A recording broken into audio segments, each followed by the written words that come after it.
પ્રેમ વંદન, જય શ્રી કૃષ્ણ, વાસુદેવ સર્વમ.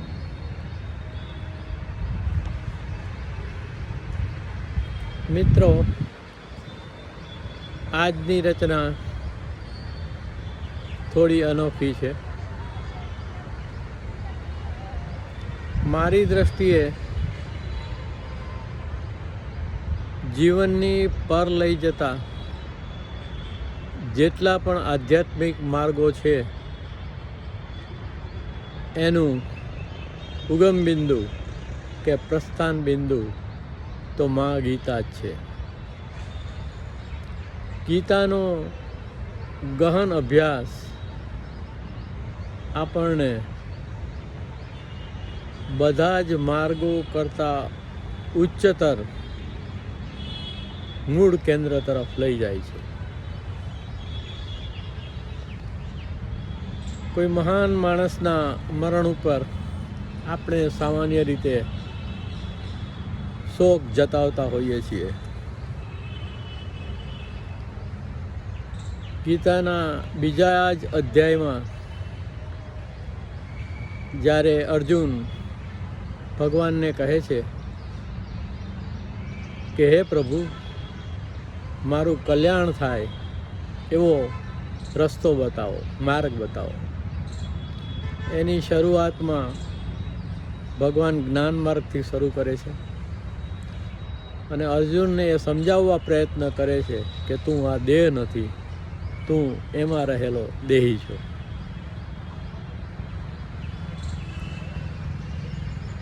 બીજા અધ્યાયના શરૂઆતના શ્લોકમાં ભગવાન કહે છે કે જેમના પ્રાણ જતા રહ્યા છે તેમના માટે અને જેમના પ્રાણ નથી ગયા તેમના માટે જ્ઞાનીજનો શોક કરતા નથી. આ બીજા અધ્યાયનો 12મો શ્લોક છે. અને આગળ એવું કહે છે કે જીવાત્માના આ શરીરમાં બાળપણ, યુવાની ને વૃદ્ધાવસ્થા પ્રાપ્ત થાય છે. તે જ પ્રમાણે બીજા શરીરની પ્રાપ્તિ થાય છે. અને એથી આ બાબતમાં ધીર પુરુષો મૂંઝાતા નથી.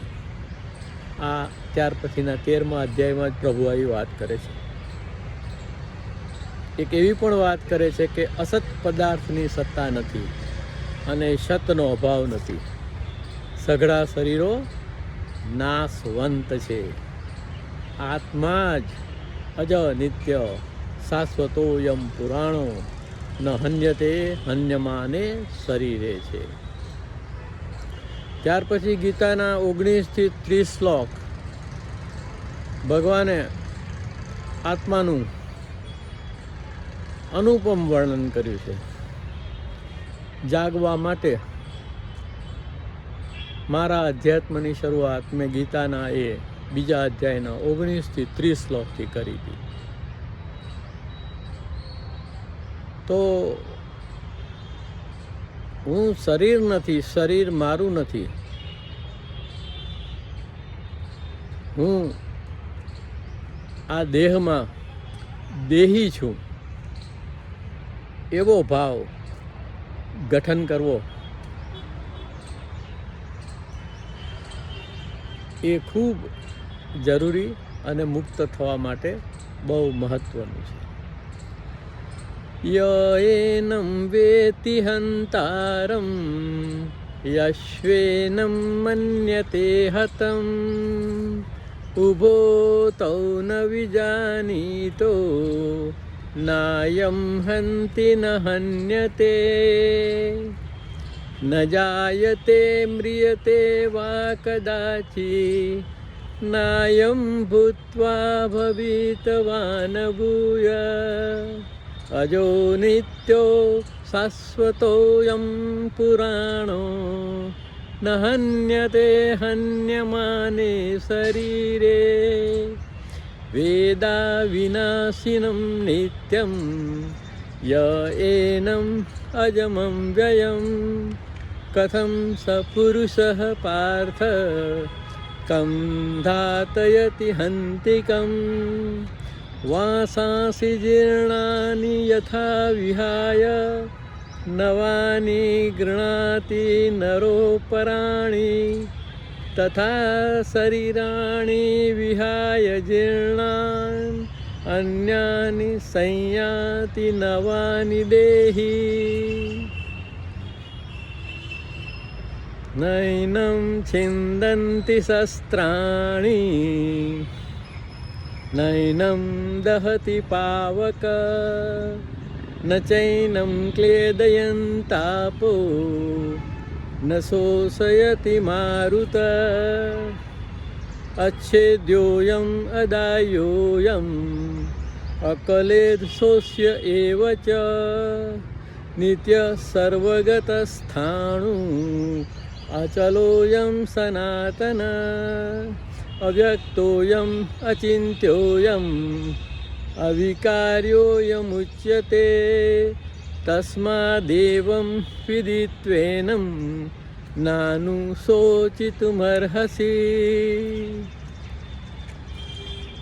આગળ પણ બીજા શ્લોકો છે, પણ આ શ્લોકોનું નિત્ય સવારે બ્રહ્મ મુહૂર્તમાં ઉઠી અને અર્થને સમજ્યા પછી જો પઠન કરવામાં આવે તો આત્મભાવ જરૂર ગઠન થાય છે, જરૂર ગઠન થાય છે. હવે એક નાનકડી રચના એના સંદર્ભે આપને રજૂ કરું છું. જન્મ મરણનો ના હો શોક, જન્મ મરણનો ના હો શોક, આવાગમન આ પૃથ્વી લોક, જન્મ મરણનો ના હો શોક, આવાગમન આ પૃથ્વી લોક, જન્મ મરણનો ના હો શોક, આવાગમન આ પૃથ્વી લોક. ધીર પુરુષ મુંજાય નહીં, ધીર પુરુષ મુંજાય નહીં, એવા વિરલા કિંતુ છે કોક, ધીર પુરુષ મુંજાય નહીં, એવા વિરલા કિંતુ છે કો. જ્ઞાનની વાતો કરનારા જ્ઞાનીઓ પણ શરીરના જવા પછી શોકાંજલિઓ આપતા હોય છે. હાલમાં જ બે મહાન માણસો એમના ક્ષેત્રમાં તબલાવાદક શ્રી ઝાકિર હુસૈન સાહેબ અને શ્રી પુરુષોત્તમ ઉપાધ્યાય આ પૃથ્વીલોક છોડીને ગયા. એની પાછળ ખૂબ જ શ્રદ્ધાંજલિ અને શોક સભાઓનું આયોજન થયું. જેમણે ગીતા ઉપર ખૂબ પઠન કર્યું છે, વાંચન કર્યું છે, પણ આત્મસ્થ નથી કરી, એના માટે ખૂબ દુઃખની લાગણી અનુભવું છું. જીવતા જીવ સમય સાધી, જીવતા જીવ સમય સાધી, ખરેખરો હું રે પરલોક. તો જીવતા જીવ સમય સાધી લેવાનો છે, જીવતા જીવ સમય સાધી લેવાનો છે. જીવતા જીવ આપણે દ્વિજ થઈ જવાનું છે, આપણી જાતને જન્મ આપવાનો છે, અને પછી આ નાશવંત શરીર વિશે કોઈ શોક કરવાનો રહેતો નથી. જીવતા જીવ સમય સાધી ખરેખરો હું રે પરલોક. તો જે આત્મતત્વ છે એ ખરેખરો હું છે એ તો બધા જ લોકોમાં વ્યાપ્ત છે. જન્મ મરણનો ના હોશો, આવાગમન આ પૃથ્વી લો. આ ફેર ફુદરડી ને ફેરાવો, આ ફેર ફુદરડી ને ફેરાવો. માનવ જન્મે કરવા ફોક. તો આ જન્મ મળ્યો છે એ આ જે આવાગમનના ફેરાઓ છે, જન્મ મૃત્યુના ફેરાઓ છે, એને ફોક કરવા માટે મળ્યો છે. જન્મ આ ફેર ફુદરડીને ફેરાઓ, માનવ જન્મે કરવા ફોક. જન્મ મરણનો ના હોશો, આવાગમન આ પૃથ્વી લો.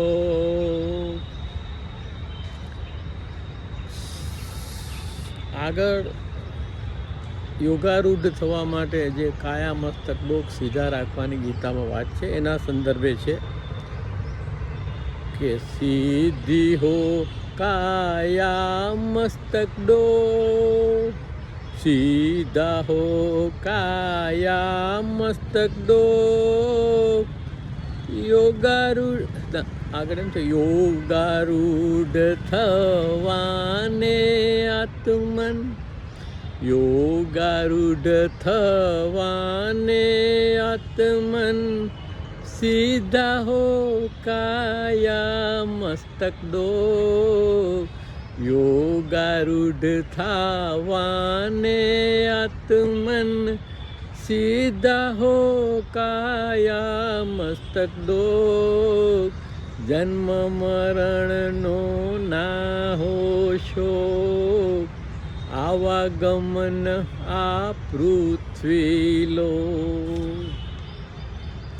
અને અંતમાં કે જગ છે ઠગ, જગ છે બગ, જગ છે ઠગ, જગ છે બગ.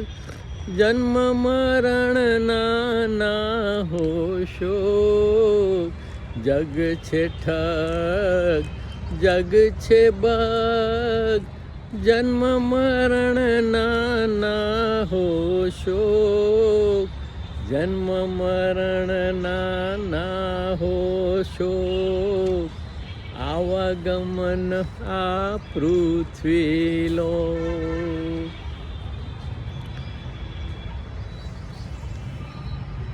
મિત્રો, પ્રેમ,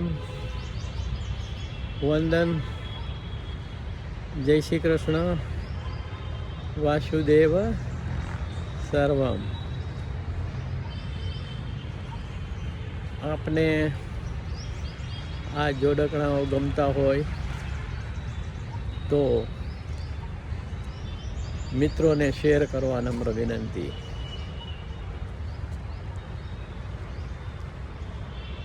ઈશ્વર પરમ કૃષ્ણ સચ્ચિદાનંદ વિગ્રહ આદિર ગોવિંદ સર્વ કારણ કારણ. અહમ આત્મા ગુડાકેશ સર્વભૂતાશય સ્થિત અહમ આદિશ્ય મધ્યમ ચ ભૂતાનામંત એવ છ. તો આપ સૌને મારા ફરી એકવાર પ્રેમ વંદન. જય શ્રી કૃષ્ણ, વાસુદેવ સર્વમ.